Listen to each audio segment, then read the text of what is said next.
October 19th, 2025. At 11:30 a.m., 4 men walked into the Louvre dressed as construction workers and walked out with $88 million of France's crown jewels. But how did they pull off the wildest daylight robbery of the 21st century inside one of the most secure museums on Earth? To understand how this happened, we need to uncover the secrets the thieves knew and the vulnerabilities the Louvre didn't. How did a team hiding in plain sight outsmart 2,000 cameras, dozens of guards, and centuries of security tradition? Let me paint you a picture of the Louvre in 2025, because this wasn't just any ordinary day at one of the world's most visited museums. The Louvre was in the middle of a massive transformation. A $500 million renovation project was underway, promising to modernize everything from the building's infrastructure to its security systems. But renovations meant chaos. Construction zones dotted the museum like open wounds. Security systems were partially offline. Cameras had blind spots, and the guards.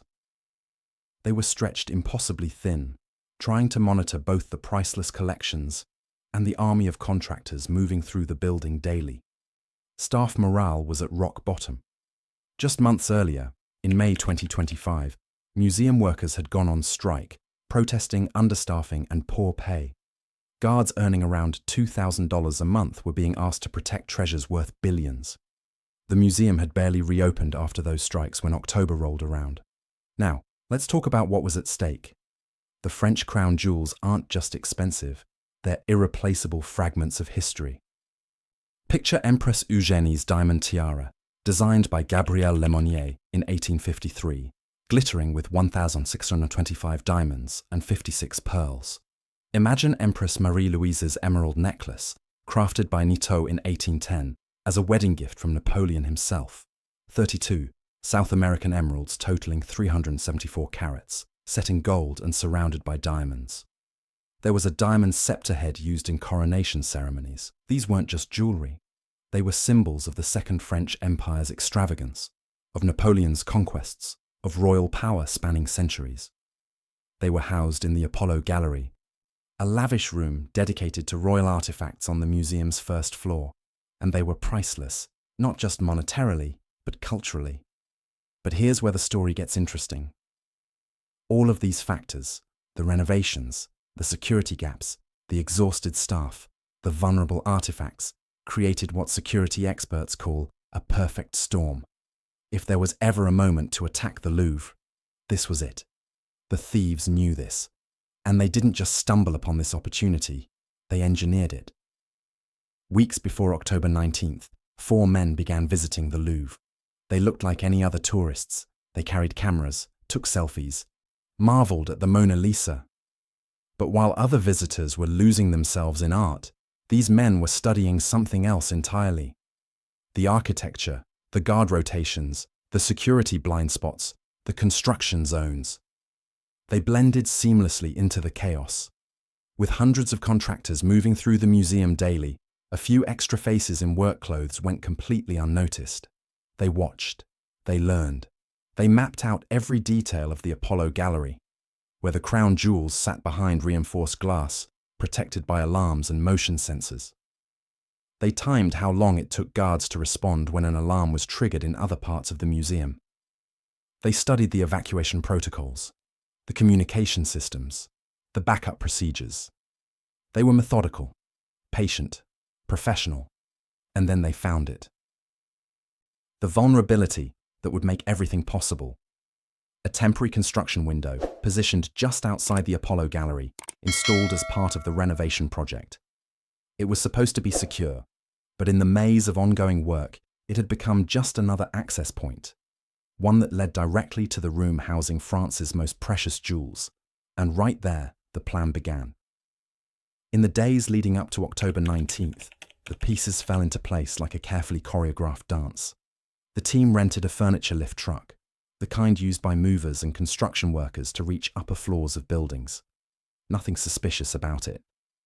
These vehicles were all over Paris, especially around renovation sites. They purchased diamond-tipped glass cutters, specialized tools designed to slice through reinforced security glass. These weren't crude instruments. They were precision equipment, the kind used by professionals. They acquired electric scooters, fast, maneuverable, perfect for disappearing into Paris's crowded streets. They obtained authentic construction uniforms, complete with hard hats and safety vests, the universal camouflage of urban workplaces. They studied the Louvre's evacuation protocol in detail, understanding exactly how staff would respond to different types of alarms. Every detail was accounted for, every variable considered. They even knew which streets would be most crowded at 11:30 a.m. on a Saturday morning, ensuring their escape route would be clogged with tourists and locals, making pursuit nearly impossible. They knew the alarms would trigger, but they also knew something the guards didn't. They knew that during renovations, alarms often malfunctioned. They knew that guards, overwhelmed and understaffed, had learned to second-guess sensors that went off randomly throughout the day. They knew that in the crucial first minutes after an alarm, there would be hesitation, confusion, and delay. And in a heist like this, minutes were everything. October 19th, 2025. 11:30 a.m. The Louvre is teeming with visitors. Inside the Apollo Gallery, tourists are admiring centuries-old artifacts, taking photos and reading placards. Outside, Paris is alive with weekend energy. A furniture lift truck pulls up beside the museum, near the construction zone. 4 men in construction uniforms step out. To anyone watching, they're just another crew doing another job on another Saturday. The truck's lift mechanism whirs to life, rising slowly, steadily toward the Apollo Gallery window. At the top, one of the men produces the diamond-tipped cutter. The tool makes contact with the reinforced glass designed to withstand hammers, designed to be virtually unbreakable. But nothing is truly unbreakable. The cutter slices through the glass with surgical precision. It's not silent. There's a high-pitched sound, a vibration, but in the ambient noise of a busy museum surrounded by construction, it blends in.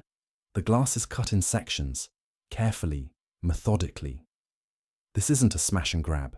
This is a surgical extraction. The alarms should have screamed immediately, but they don't. Not fully. The renovation has created gaps in the sensor network.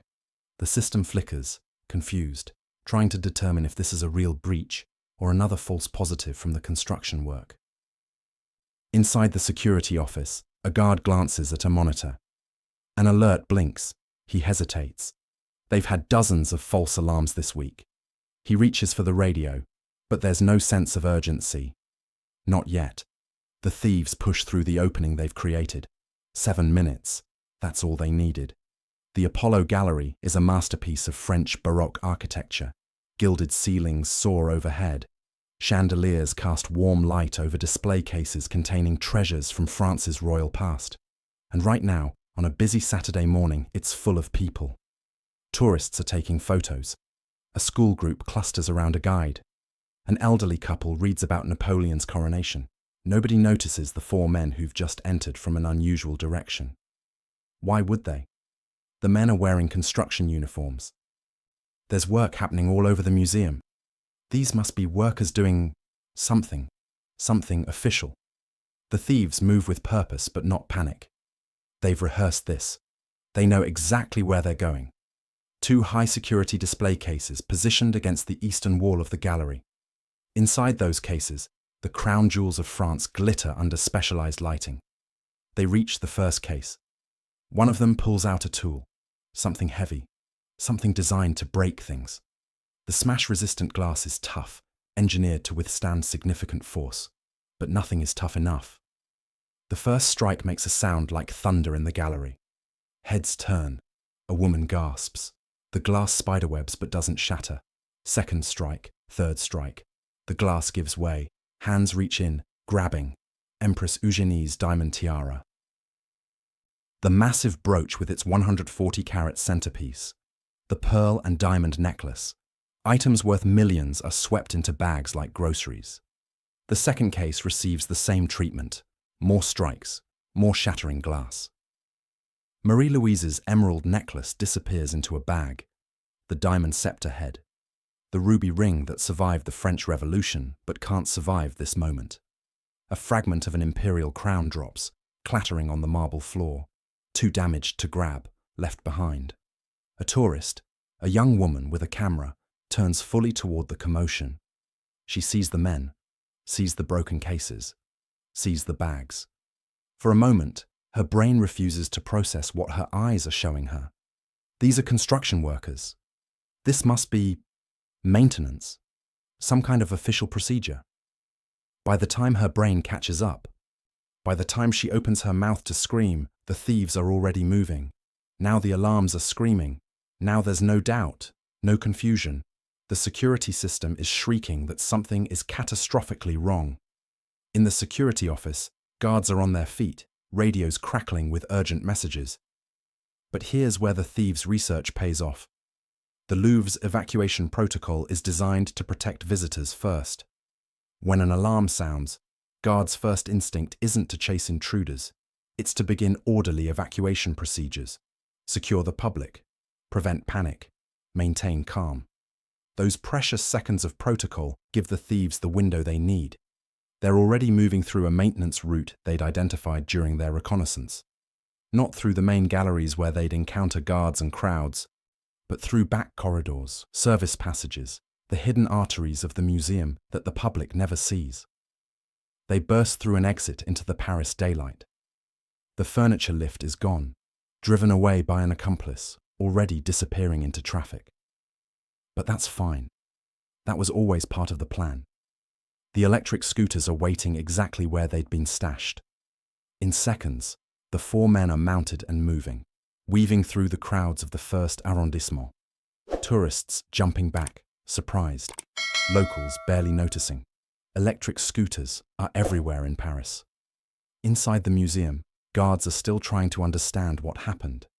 They're looking at the shattered display cases, the empty spaces where priceless artifacts once sat, the dropped crown fragment glittering on the floor like evidence of a crime too audacious to be real. Outside, the thieves split up, each taking a different route, scattering like ghosts into the vast maze of Paris streets. By the time guards reached the room, the crown jewels of France were already gone. The investigation that followed was unlike anything French law enforcement had seen in decades. The Brigade de Répression du Banditisme, the BRB, France's elite unit for handling organized crime, took immediate control. Within hours, Interpol and Europol were involved. This wasn't just a French problem anymore. Artifacts this famous would require international networks to move, to hide, to eventually monetize. The crime scene told a story. Forensic teams combed through every inch of the Apollo gallery. They found tool marks on the shattered glass, distinctive patterns that could be matched to specific equipment. They found traces of glass dust, footprints, fingerprints. And then they found something crucial: a dropped glove. One of the thieves had lost a glove during the frantic stuffing of artifacts into bags. That glove contained DNA, and that DNA was in the system. Surveillance footage from the weeks prior revealed the reconnaissance visits. Facial recognition software, even in its partially offline state, had captured images. Security analysts reviewed hundreds of hours of footage, tracking the same four faces appearing again and again, always dressed differently, always playing the role of tourists or workers, always studying, always watching. The furniture lift truck became another key thread. Rental records showed it had been hired under a false name, but the payment trail led investigators to a Paris suburb, to an apartment, to two men with prior convictions for theft. Late October 2025, the first two arrests. Two men taken into custody, their homes searched, their computers seized. They were the logistics team, the ones who'd secured the equipment, planned the escape routes. But they weren't talking. Or rather, they claimed they didn't know where the jewels were. They'd been paid to provide support, they said. What happened to the artifacts after the handoff? Not their problem. The investigation intensified. Financial records were analyzed. Phone records subpoenaed. Undercover operations launched. The BRB knew that items this valuable would need to be fenced, and there are only so many people in the world capable of handling artifacts of this magnitude. November 25th, 2025. 4 more arrests. This time, the net spread wider. A suspected fence with connections to Eastern European crime syndicates was taken into custody in Belgium.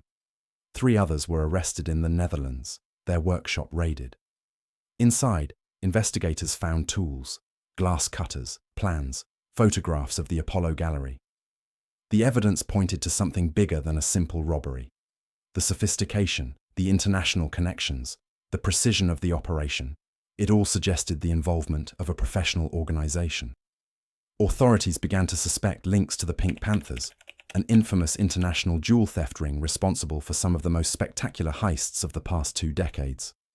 The Pink Panthers had struck everywhere from Dubai to Tokyo, always with the same hallmarks: meticulous planning, bold execution, and a near-perfect escape rate. But here's where the story takes a frustrating turn.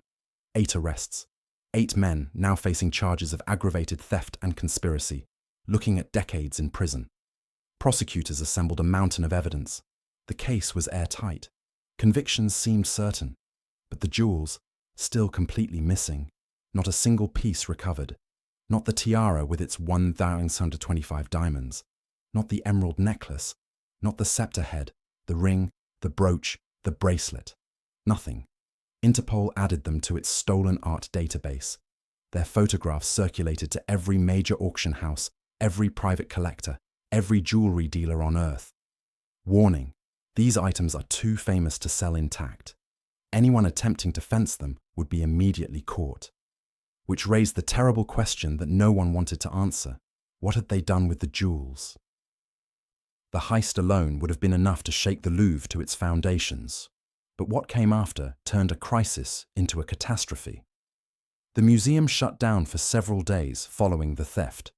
Every security protocol was reviewed, every staff member interviewed. AI-driven facial recognition systems were rushed into installation. Guard patrols were doubled.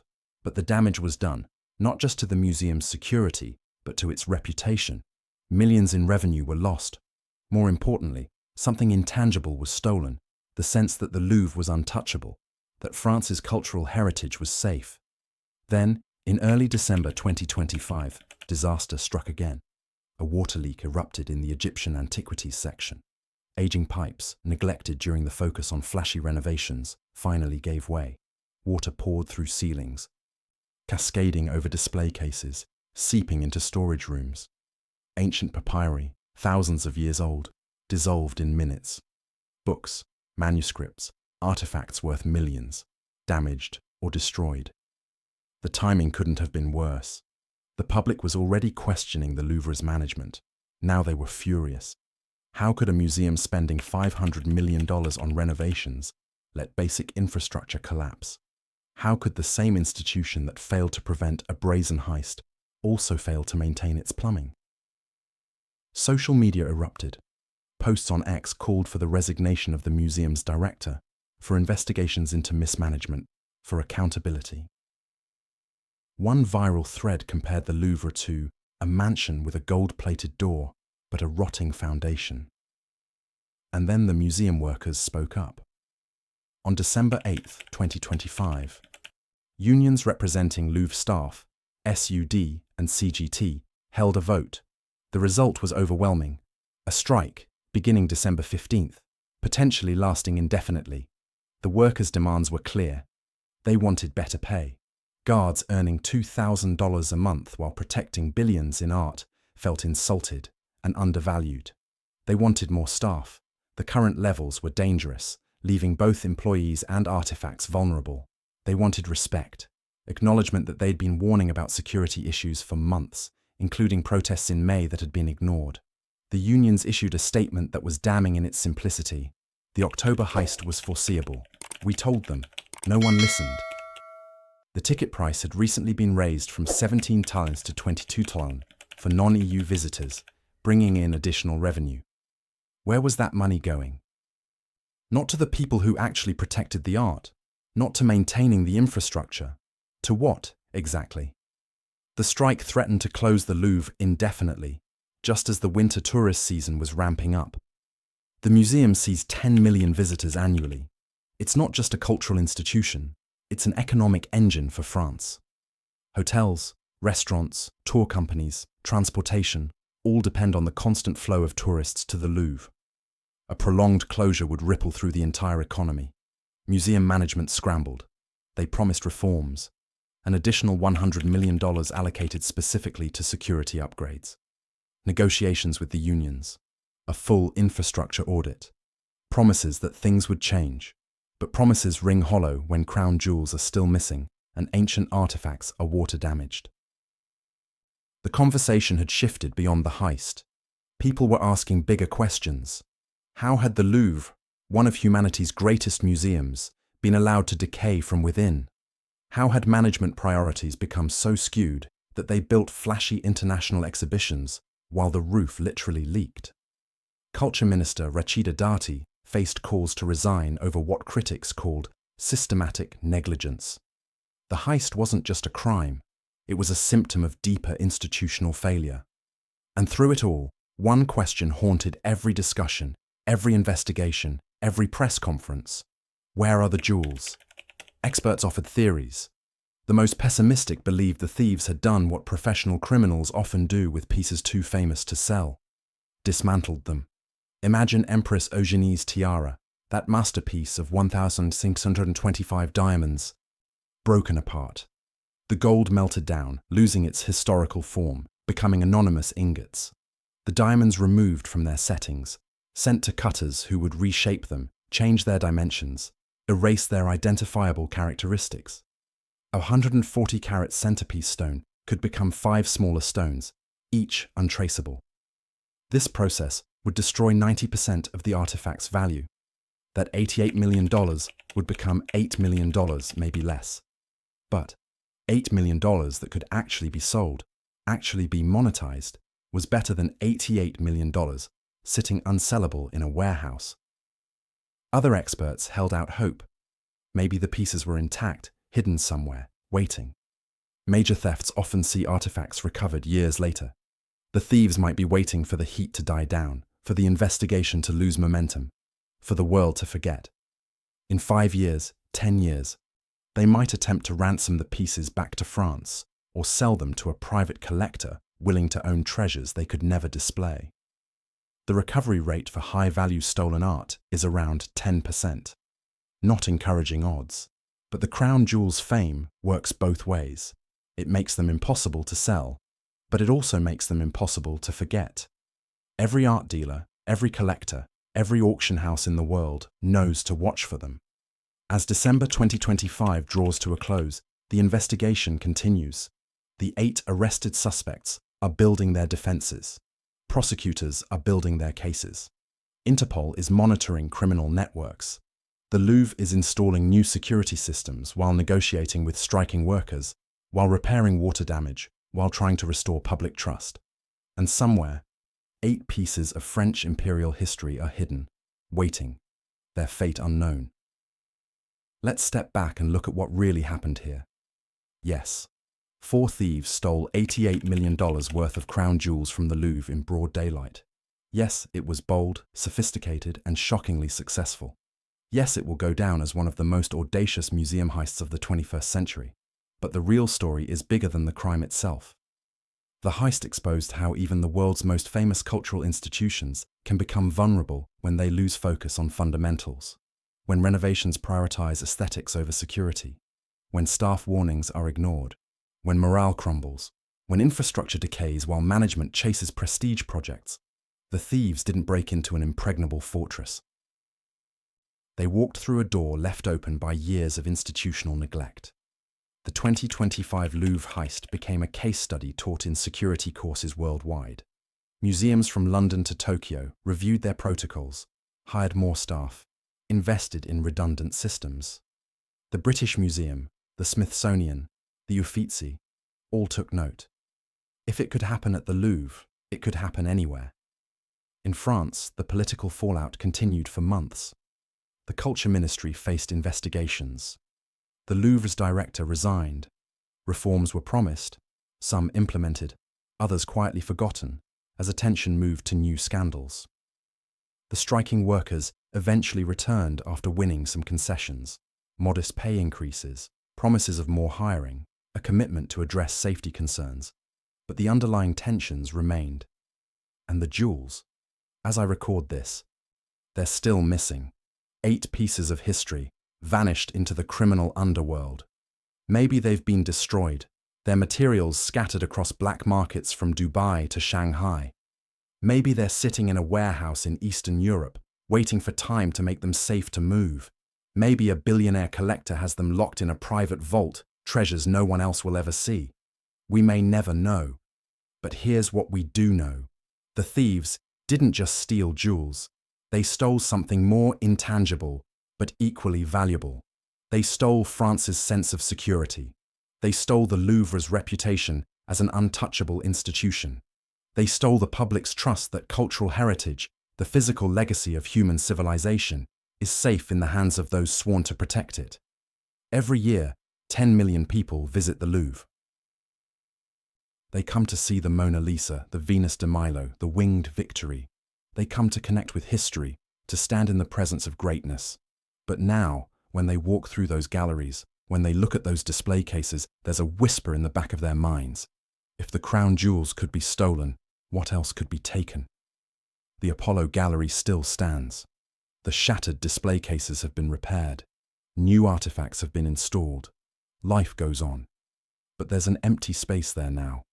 Not just where the crown jewels once sat, but in the story of the Louvre itself. A gap, a wound, a reminder that nothing is truly safe, that no security is perfect, that human ingenuity, whether applied to creating beauty or stealing it, will always find a way. In the end, the thieves didn't just steal jewels, they stole France's sense of security. And until those 8 artifacts return, the Louvre remains home to a story more unbelievable than any painting inside it.